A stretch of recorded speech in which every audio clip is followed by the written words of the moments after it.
Hey everybody, it's Kate420.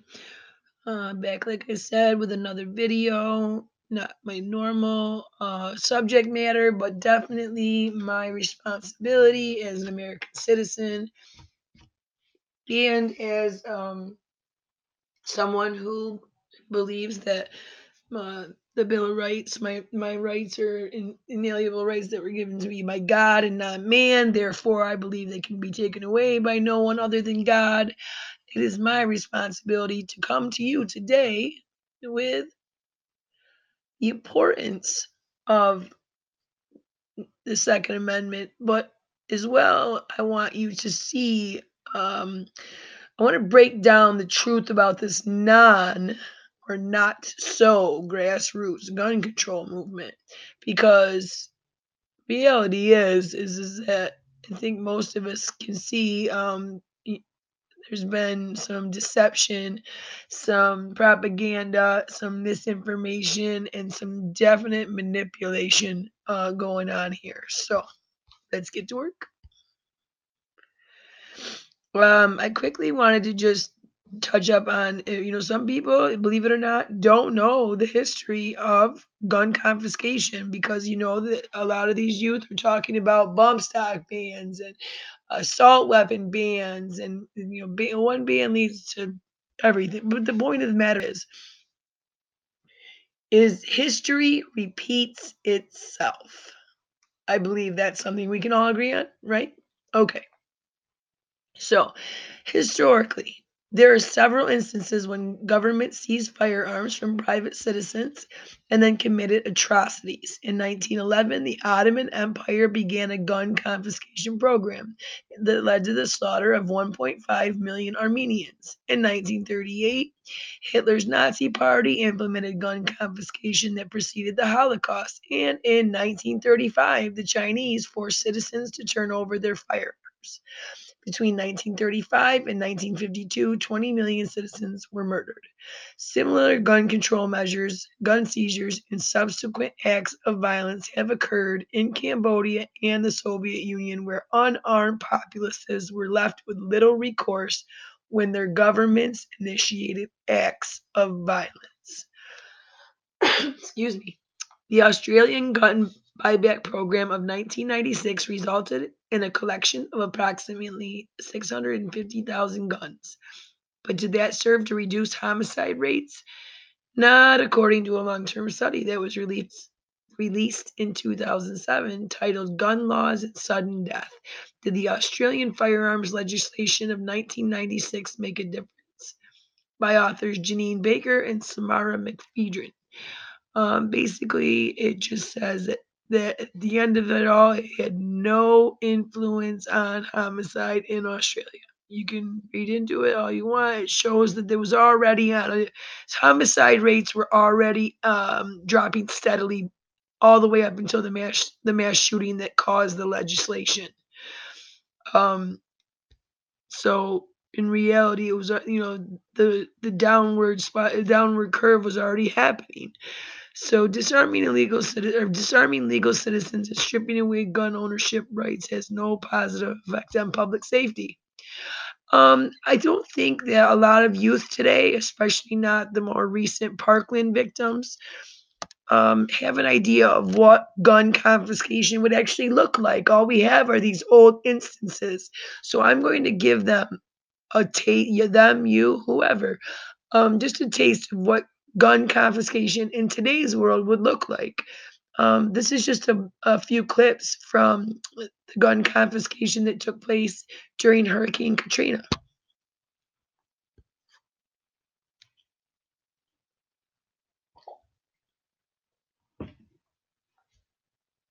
Maybe. Maybe.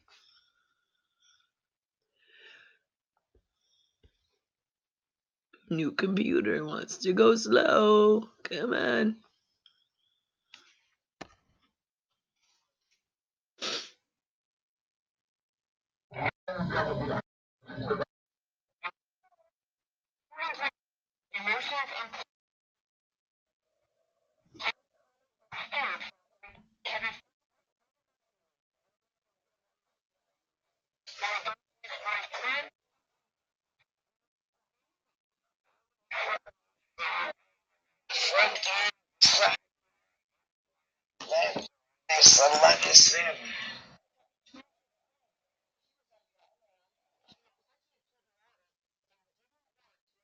her dogs, but it didn't matter. If you see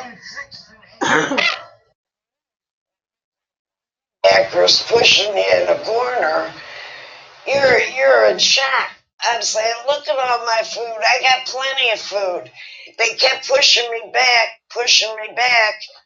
and ended up like this. Then, Patty showed them a small revolver she was carefully holding in the palm of her hand. A camera crew was there to capture what unfolded next. I said, it's not even loaded. And I dropped it on the floor. Well, they punched me in the face. Look at my black and blue marks. Look at what they did to me. They dragged me out of here. I really thought they were going to kill me. I really did. We were coming back across the lake is when we got stopped by Coast Guard and St. Tammany Sheriff's Department and the National Guard by gunpoint. We had identification. We were coming back from a house that we were taking the weapons out of so criminals wouldn't break in and steal them. And we've had policemen tell us that that's what they wanted us to do, but not the sheriff in St. Tammany. They just wanted to confiscate them from us. We felt like criminals at the time when they come up to us with M16s or AR-15s, whatever it was, but there were 4 of them with rifles and holding on us with our hands in the air until they got in our boat. So they got on the boat and they asked us, do you have any loaded weapons? Yes, we do. They're in the 2 back compartments. Wayne went to show him where the gun was, and he screams, don't touch it. Don't even move. I'll get it. I felt like it was un-American and then we had been violated when they took. Like I said, we were shells out. We were sitting around looking at each other and said, we just got our guns taken away from us. They took them. And they didn't have a right to take them. They didn't have a reason to take them. That was the thing. We did nothing wrong. But they took them anyway. He said, be thankful we're taking your guns here. Why should I be thankful? Well, if they catch you with them on land, they're going to take you straight to jail. We live in proof that all they have to do is say, look, this is the law. You had that feeling that you were violated. They took something from you. They stole something from you. That's the only way to put it. They took something that they didn't have a right to take. What'd you come and get my gun for? I'm a good citizen. Marie Galatis, a Baptist minister, faced the same story in her neighborhood. The same threats by thugs, the same lack of police, but she never once felt afraid. And I had my Bible, and I had my gun, and I knew I was safe. And I tell you what, I'm an Annie Oakley if you come fool with me or my family. I'm going to let you have it, buddy. Marie knows she was lucky. She was never forced to leave home and didn't have her firearm confiscated. It's going against my constitutional rights as a citizen. But Marie remembers how upset she got when the police department threatened to take her firearm. You're letting the thugs get away with everything, and you're coming to honest, good citizens and taking away their protection, and it is wrong. Wrong. Wrong. What I feel... That's a little, excuse me, that's a little taste of what was going on during, what was going on during Hurricane Katrina when I believe it was the governor decided to take the weapons from law-abiding citizens who were protecting their homes due to the fact that thugs were running the streets, breaking into empty homes, stealing guns, committing crimes, threatening citizens. And so basically law enforcement went around and removed the only thing that law-abiding citizens had to protect themselves from these thugs, because that makes sense, doesn't it? Just like as a parent, the last thing that makes me feel safe is knowing that one of these signs is on my child's school, because 98% of all mass shootings, I believe since the early 50s, have taken place in gun-free zones. Yes, since the early 50s. According to the Crime Prevention Research Center, only a little more than 1% of mass public shootings since 1950 have occurred in places that were not considered to be a gun-free zone. Okay, that's only 2. 2 out of the last 200 and some that they spout about. Yeah, they spouted out the other day, all the names of them, all took acts there. And we can take our former vice president, who is trying to run for president in 2020, Joe Biden, for introducing this sign that keeps us so safe, the Gun-Free School Zones Act. He introduced it to U.S. Senate in 1990 and was signed by George H.W. But let's be honest, now that you know the statistics, did that sign ever really make you feel safe, or what? I mean, is that what the problem is? Is it made you feel safe? And because at the end of the day, the 17 kids who were murdered in Parkland were not crouching in closets saying, "Boy, I wish I had that gun-free zone sign to protect myself right now." They were praying that someone with a gun would come in and confront this man, while law enforcement stood outside cowering.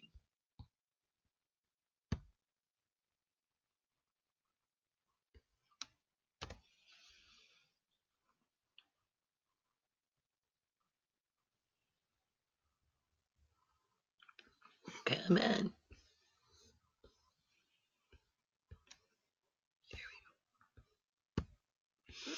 So in 1 year, this is a daily caller, which I actually did use quite a bit of different sources because I wanted to make sure that I didn't get that whole, oh, she only used right sources or left sources. So you'll see all your favorites in here. 1 year in 1 year, gun owners stopped hundreds of criminals and saved countless lives. The thing about this is up until Barack Obama was pushed into announcing federal their federal, no, it wasn't a federal, I think it was an outside research. Anyway, he wanted to research to see how many actual victims were saved every year by by a good guy with a gun. And it's anywhere between 100,000 and 650,000. And it says that Obama quotes 30,000 gun deaths a year, but he omits the fact that that out of those 30,000 gun deaths, over half, 60% are suicides. 6% are gang related and 3% are accidents. So over 70% of the gun deaths a year have nothing to do with a violent crime. Excuse me, or well, gang related, but 63%. And then it says this DCNF analyzed 195 random incidents where gun owners used firearms to save lives. We wanted to know not just how many perpetrators were killed, but how many potential victims were saved. There's a little infographic if you're interested. This is the Daily Caller. I probably will not link it. Any of this. I'm not good at linking sources in my box yet, in the box below yet, but you can go check out Daily Caller. It's how many lives were saved per year by a gun.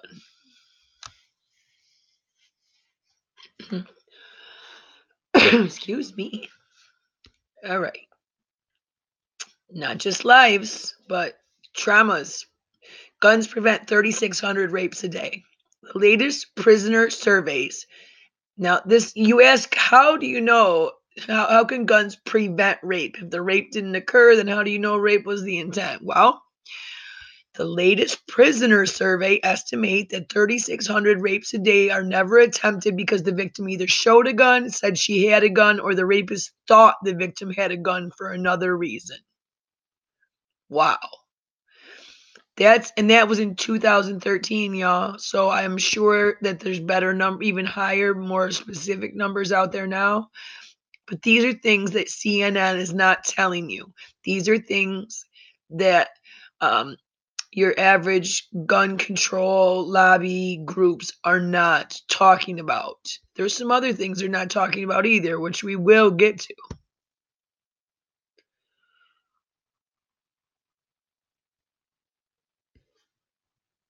Let's talk about Parkland for a minute. Let's talk about where things have really went wrong in Parkland. And not even with notwithstanding the disaster CNN town hall, or the fact that the March for Our Lives website and March permits were all put in, applications put in 3 days after this massacre. People, bodies weren't even buried yet, and the left was already trying to help initiate a movement out of this, with the help of some big donors. But that's not the only thing. The shame of all this is that Time magazine decided to do, to basically give these kids their moment, March Forever, on the front cover. Okay. So as you see, you've got, Emma, and you've got Cameron and Kasky, and of course David Hogg, and I don't remember this one's name. I forget his name. But I believe that's Delaney without her glasses on. Not sure. But the point of the matter is that they're pretty much outspoken ones that have been all over news. But they purposely left Kyle Kashuv out. Kyle Kashuv, who is he? If you don't know, you really need to look into him, because he's the one that has decided not to take his 15 minutes in the spotlight, but to take his 15 minutes to the Capitol. We'll talk about that in a second. But Kyle Kashuv is a junior who is a survivor also of the Marjorie Stoneman Douglas shooting, and he has conservative values. He believes vehemently, even after being a victim of this shooting, being there during the shooting, he still believes that gun control policies would not have prevented the shooting and will not prevent further shootings. He has spent his 15 minutes up on the Hill. He's met President Trump. He has met. Healthcare can be overwhelming. Hold on. Yeah, sorry, I don't know where that came from. He's met Senator over here, Schumer. He's met Senator Hatch. He's met, I can't even tell you all of them because he's been so busy. But there is a media blackout on Kyle Kashuv, and he is not, he says on Twitter they asked him why Time would not include students who support gun rights, and Kyle answered, because that would make Time be unbiased. The boys who believe that screaming enough is not enough. This is he said he retweeted. That's funny. This is Kyle's version, and I really should have used this as my thumbnail. That's perfect. This is Kyle, and I'm not even sure who that is. It must be another one of his friends. It features with him. Let's see, one Twitter. He retweeted a parody features him with another conservative student from Parkland. It's called "The Boys That Believe That Screaming Enough Is Not Enough." And it says, once upon a time, they did real journalism in this country. That's great. And that is Matt's another parody. It says, resisting peer pressure can be tough, even harder when the media joins in. Good thing Kyle Kashuv is. I just wanted to give him his moment. He deserves it. He's been basically outspoken, saying not all of the Parkland students feel that a gun control movement is the answer. And then, of course, I believe that there's something happened on the day of the flight. Yes. It says one of the Parkland Spirit Airline apologist to Parkland. Wow, okay. I guess one of the airline people must have got in on it too. All right, so that's Kyle. We're going to come back to Kyle in a few minutes. I just wanted to show you kind of where the Parkland split had landed and why I'm going to tell you that you're probably going to say, oh my God, she didn't. Yes, I did. What scares me the most about this gun control movement is how the left is doing just what Rahm Emanuel's sick ass, excuse the swear word, is known for. And that is never pass up a good crisis. Never let a good crisis go to waste, he says. Which means even in a tragedy where there's dead children, where can you push your agenda, Democrats? Well, governments have figured out long before 2018 that children can be used to push their agenda, and it is very, very hard for the politicians as well as the public to step out of themselves and step out of their feelings and get back into their common sense and go, oh, wait a minute. It feels really bad not completely agreeing with these children or not agreeing with them at all, but it's common sense that 17-year-olds don't have a clue what is the best for them, let alone what's best for this country. They may have some good ideas, but at the end of the day, at 17, at 25, I was still impulsive and emotional, not rational and using my common sense. Hitler did use children, called the Hitler Youth, to promote gun control. Keep that in mind.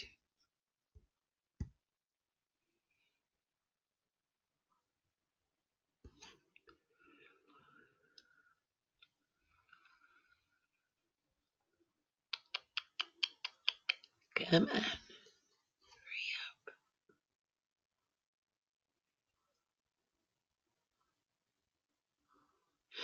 Yes. This is an update. Anthony Borgeous, who was shot 5 times, he was the Parkland student who protected his classmates by holding the door shut because the teacher who had opened it got shot. So I believe he was the last one in the hospital. He's now awake and talking, and he's not speaking about the anti-gun movement or the pro-gun anything, but his family is speaking about the giant law enforcement failure that led to this school shooting that day, which is funny because that's the first family that has really focused on the law enforcement failure.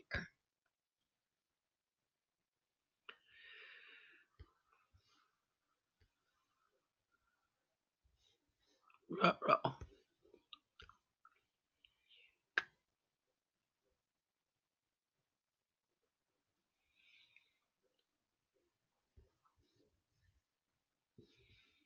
Who? Well, I tried. I won't come up. Sorry, guys. Some things works and some things don't. New computer. Truth Feed. Another good one. Website. Parkland survivor Kyle Kashoff exposes his fellow classmates' sinister ties to Louis Farrakhan. Kyle Kashoff went on a Twitter tirade after David Hogg used his platform to take down Laura Ingraham, exposing Hogg and the anti-gun Parkland activist connections to anti-Semite Louis Farrakhan and the Women's March. They've agreed to work with organizations like the Women's March who have affiliations with Louis Farrakhan, a known anti-Semite. Regardless of what they think, the cause was hijacked by Hollywood and became a Hollywood event. Kudos, Kyle Kashoff, for calling it as it is.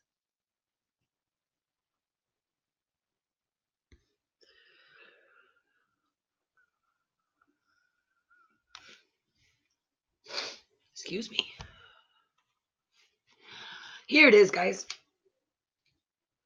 So this is another Parkland survivor. I believe David Hogg got a phone call from the president who he hung up on so disrespectfully. Whether you agree with the president or not, the president of the United States was calling you to see what could be done, and you chose to waste that call with a hang up rather than be the big man you say you are and get on the phone and start debating your talking points with him. So anyway, conservative Parkland students' whirlwind trip to DC ended in the Oval Office, and he meets with the president and the first lady. Just amazing, because this kid spent. Here you go. Kyle has 5 AP exams to take, 5 U.S. senators to meet. English. Oops, sorry. Slow as can be, guys. I am so sorry. It must be the site. Really? All right. English history calc. Wow. I'm not even going to stay on this site in a minute if it doesn't speed up a little bit.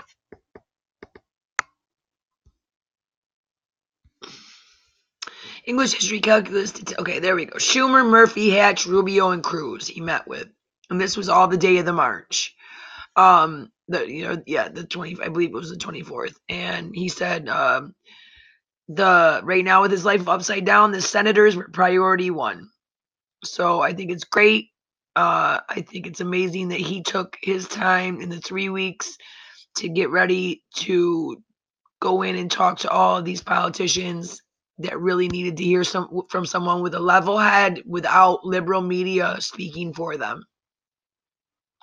I want to talk about the grassroots part of this march, because this has been over and over again. There's been this huge talk about how, this came out of nothing. This grew out of nowhere. This is a true grassroots movement, true moment in time where the kids created all of this. I just want to talk about that, because that is the furthest thing from the truth. The kids may have had a lot to do with the public part of, they've been the face of it, but the finances, the permits, the organizers, right, and the donors have made this a historical Hollywood march, not a movement. Okay, so it's funny though, because they were being protected as this guy. I love how he says, ensuring the safety of March for Our Lives rally was heavily armed DC National Guard, police carrying semi-automatic handguns, standard issue AR-15 style semi-automatic rifles, better known to protesters as assault weapons, or full semi-automatic rifles, most certainly packed with machine gun magazines and automatic bullets. Nevertheless, no, I'm just kidding. I'm not going to read all this, because it talks about how after a little digging, here we go. It says this Slate, New York Post, all them studying the original. The March for Our Lives could not possibly have been scripted. Grassroots movement. After a little digging, this review, however, reveals just how shallow the group's AstroTurf roots really are. Besides coordinating the DC rally in conjunction with Michael Bloomberg's anti-gun group, Every Town for Gun Safety, as of this month, March for Our Lives now sports a 501c4 lobbying nonprofit of its own, the March for Our Lives Action Fund. Great, another Democratic march that not only collects money for taking our God-given rights away, but creates. Never mind. But I want to get to the point here, because the point is it shows the group's treasurer, Jerry Rhodes, was a former Greenpeace CFO, not one of the 4 students that said that this was their idea. Come on, this March for Our Lives, it was their idea, right? Why wasn't one of the? Oh wait, no, because they got professionals. Well, how did these kids get professional? How do they know what they would need? Because it was done for them. Friends from CNN and MSNBC and ABC all made sure that just the right people were involved. It says list of directors are Eileen Adams, former deputy mayor for Los Angeles, Mayor Antonio Vigorosa, George Kiefer, chair of University of California System Board of Regents. Melissa Scholes, a nonprofit lawyer who was involved in redistricting a group called Play Fair Wisconsin, itself a project of a left-leaning High Ground Institute that just so happens to be involved in redistricting Wisconsin right now, very dangerously. If you live in Wisconsin, I suggest you get a hold of some information about that. Nina Vinnick, program director, who formerly worked for Barack Obama, or excuse me, whose board formerly included Barack Obama, Joyce Foundation.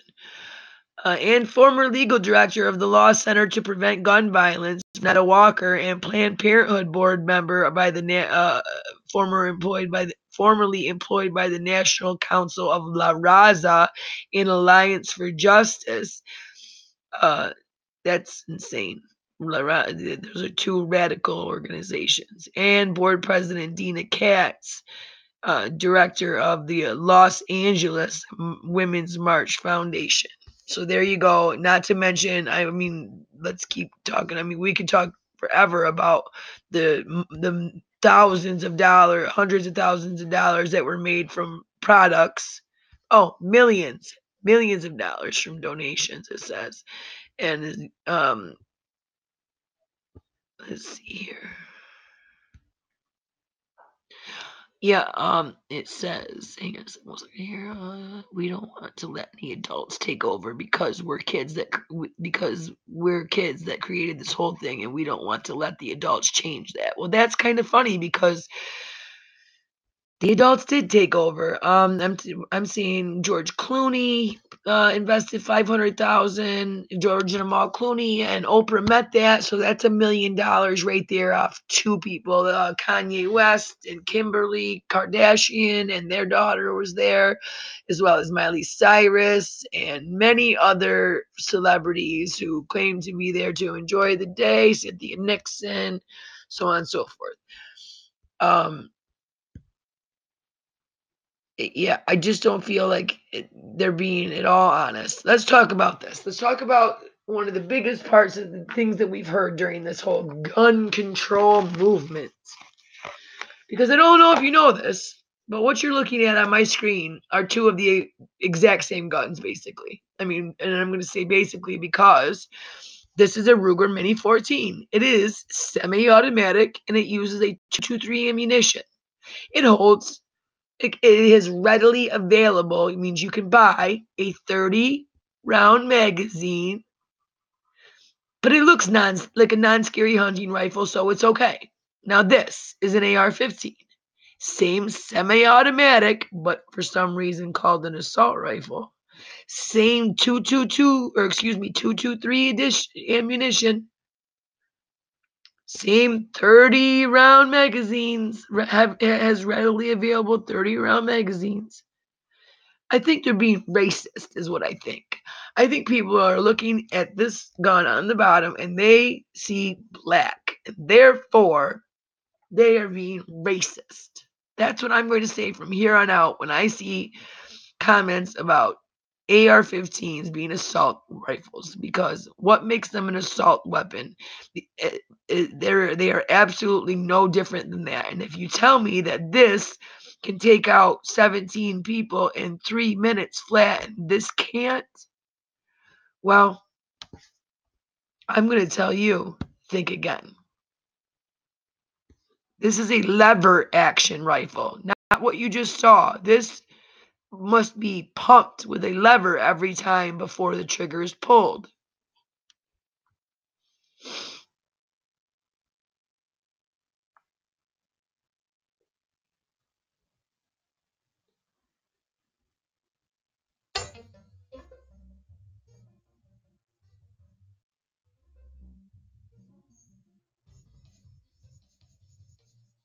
$120 rounds in 20 seconds.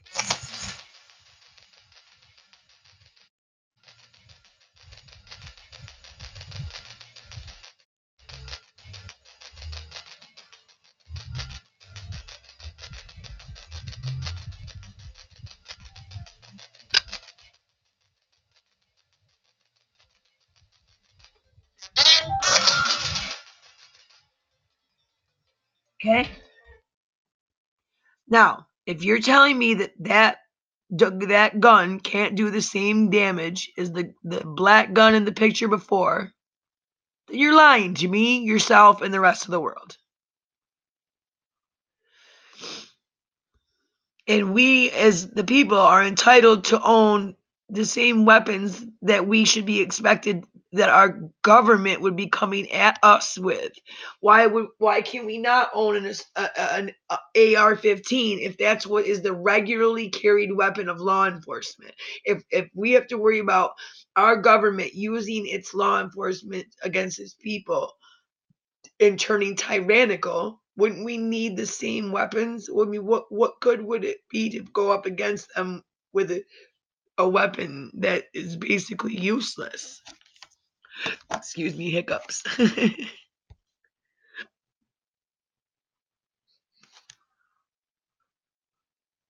Sorry, I want to skip to this one. Because there's a lot of talk about this being the mass shooting generation. And I just want to clarify that nothing I have been able to find intelligence-wise in anything at this point in time. Now, this is as of March 1st, 2018, 8 a.m. So after the Parkland shooting, after the Maryland shooting, which we're going to get to that in a minute. 2 weeks since the heavily armed cycle right there. But anyway, it says upwards of 30,000 people lose their lives to firearms each year. Does it say anywhere underneath that 60% of that is suicide? No, it doesn't, because it doesn't want to. If you want to know about what needs to be done, go talk to the 4 best friends from Parkland. Right? Right.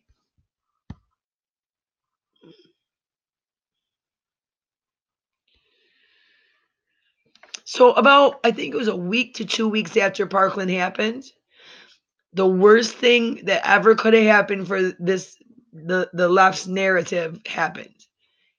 A good guy with a gun stopped a bad guy with a gun from shooting up a school.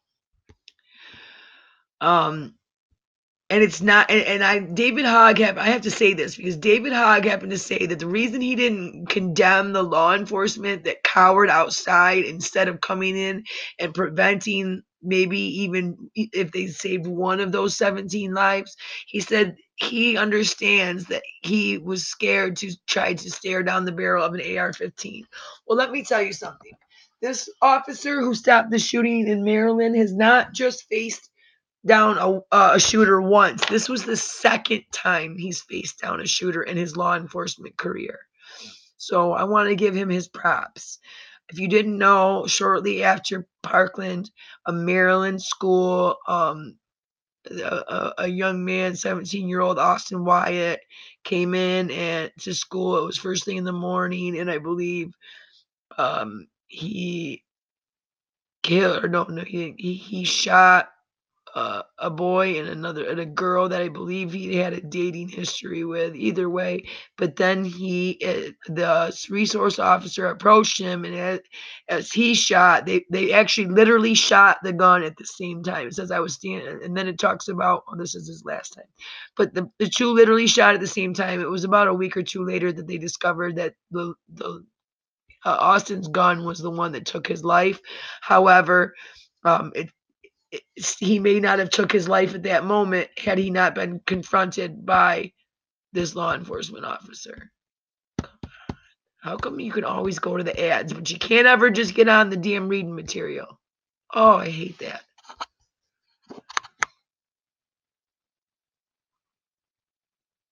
Goodbye.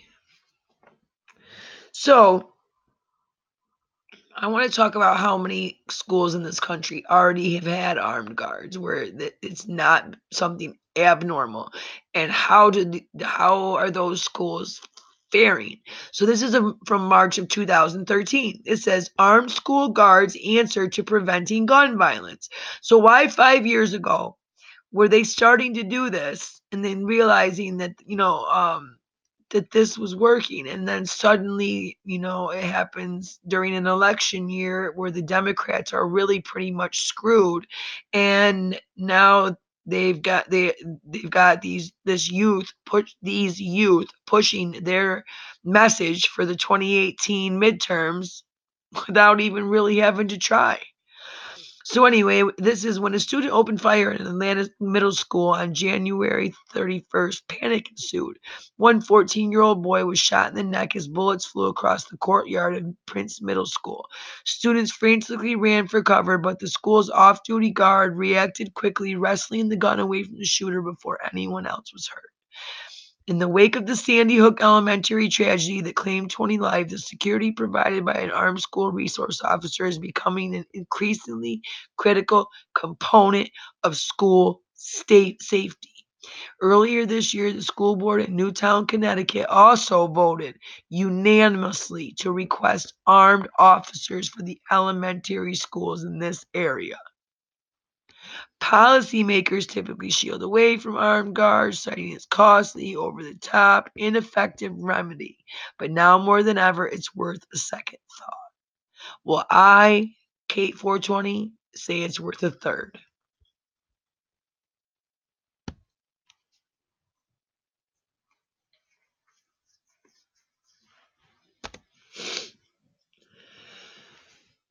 Okay.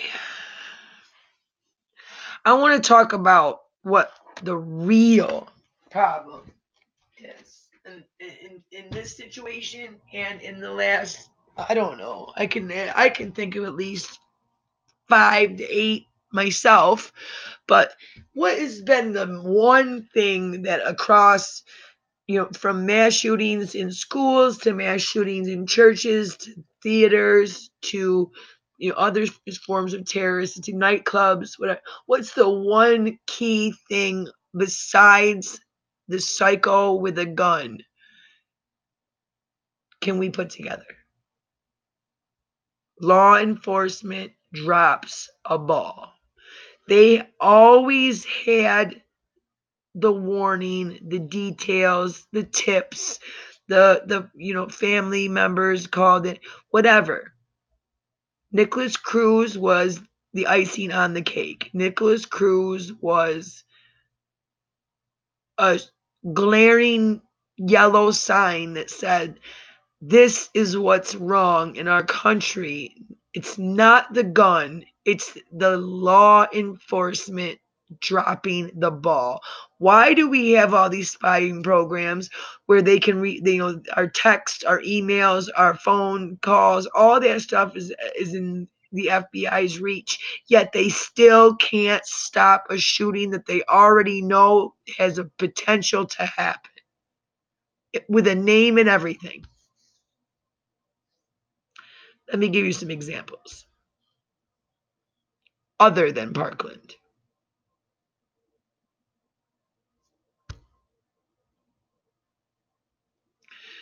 There you go.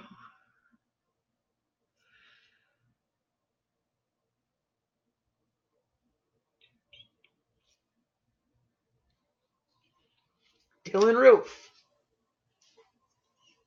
Let's talk about Dylan Roof for a second and some of the things. And I'm going to just touch on these people very quickly because I don't like to glorify any of them. It says FBI had resources to halt Dylan Roof's gun buy, but it didn't use them, and it still doesn't. Great. So take guns away from legally, us law-abiding citizens. Law-abiding citizens. But continue to not use the laws and provisions at your dispense to prevent people with mental health conditions or criminal backgrounds from buying a gun, because then you can control the weapons the way you want to.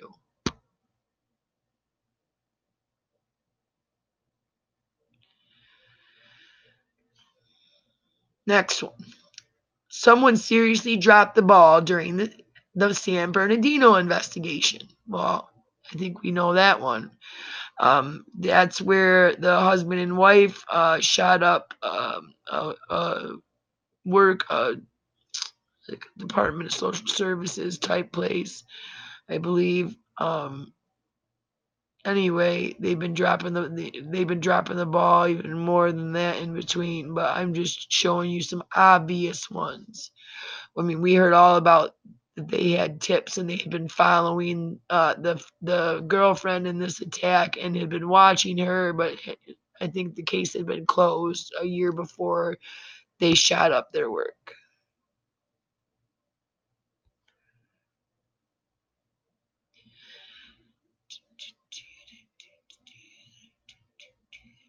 FBI, Army missed signs of Fort Hood attack. Again, Fort Hood was another terrible, I believe Barack Obama called this workplace violence. The bottom line is that after a Senate investigation, they found that both the Army and FBI dropped the ball. They failed to tell the Army that Major Nidal Malik Hassan was emailing with a suspected terrorist. How do you know that someone in this country is emailing with a suspected terrorist and not watch him with every single weapon that you have as the FBI? The painful conclusion is that the Fort Hood massacre could have and should have been prevented. And I think that sentence can be said about Parkland. That sentence could be said about Texas. That sentence could be said about the Pulse nightclub. That sentence could be said about so many massacres. Law enforcement dropped the ball because they were too busy. Top brass FBI has been busy for a few years now with their side projects than to worry about doing the right thing. Next one, FBI dropped the ball during the Boston bombing suspect Tamerlan Tsarnaev. Another one. They knew that Tamerlan had went radical. They knew it. It was already in their systems. Another one. Air Force was an Air Force error allowed, I believe it was a Texas shooter to buy a gun. Yes. Air Force error allows Texas gunmen to buy weapons before he shot up the place. Before he shot up that church. There was a law that allowed or that would have banned him from legally purchasing and owning a weapon, and it wasn't used.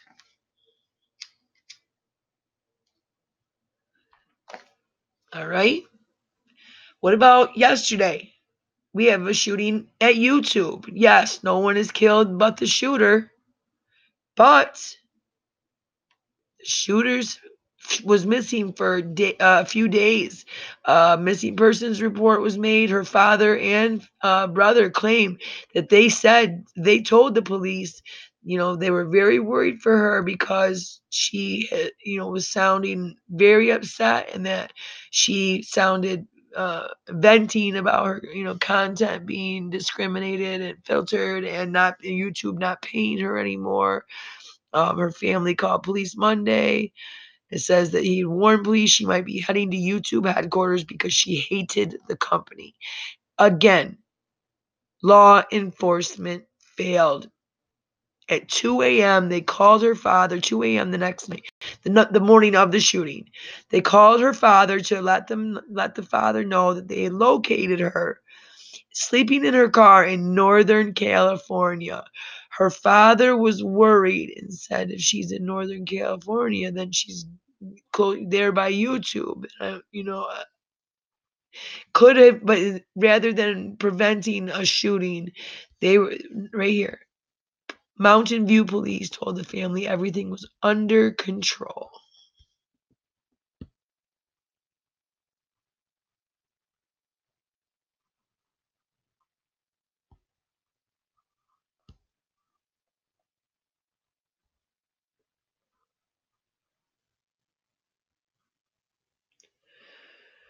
And finally, couple more here. I just want to talk about something that I found to be absolutely disgusting during this entire event, and I want to say this at the end of my video. For 4 students who seem to say that, guns have traumatized them, and, I obviously know that what they saw or experienced in that school that day is, they're entitled to their opinions. But for them to turn around and aim their emotional bullets at Dana Lash, who is just a spokeswoman for a club that 5 million Americans, regular everyday Americans, have joined. And shout things like, this is where she had, actually, matter of fact, this was before the shooting. I think it was maybe 3 months prior to the shooting. NRA spokesman Dana Lash, 4 months prior to the shooting, maybe a little bit more. 5 months. 5 months before the shooting, Dana Lash had to move from her home due to gun control death threats. Okay? She was already having to move because of that, the gun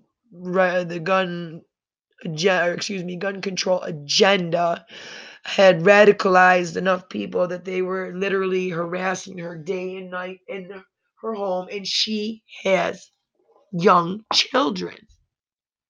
So, NRA spokeswoman, again, Dana Lash, who appeared at that town hall, happened to say that when things got, because there in the video you see some things got a little crazy, and what the heck? I understand this. Hang on.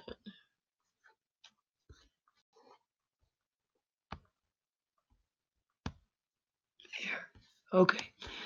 And that the audience chanted "burn her," and which is crazy. They were saying shame, shame, shame, and they were saying burn her. You could hear it in the videos. CNN isn't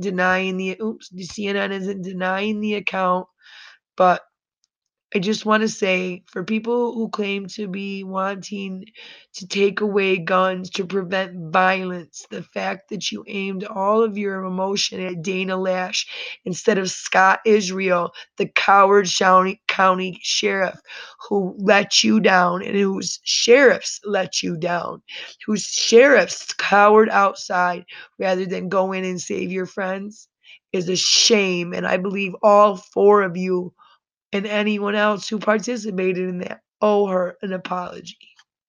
All right, guys, it's been Kate 420. I'll catch you soon.